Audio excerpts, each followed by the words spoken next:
sasa inafika unasikia viongozi fulani wametega sehemu fulani ati hao ndio peke yao wanaweza chaguliwa. Ati wale wako na vyama na bani vyama kubwa wanaweza finya wewe wakwambie hutasimama na mwananchi wa kawaida anataka usimame. Ndio tuliamua sisi tikiti tukitoa lazima kiongozi yoyote aende kwa debe, achaguliwe kwa debe.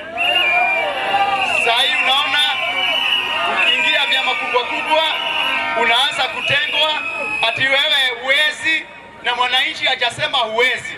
Ukiwa na pesa wewe ndio unapewa tikiti.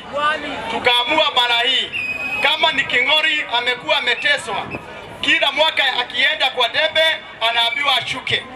Ati kwa sababu hii na ile ingine King'ori hawezi simama hapa Kitengela. Ati kwa sababu ile na ile ingine Washuka hawezi simama kiti ya county. Kwa sababu ile na ile ingine Onyango hawezi simama Kitengela. Tukasema ni haki ya kila Mkenya kuishi mahali yote ndani ya Kenya, achaguliwe ndani ya Kenya na afanye biashara kila mahali.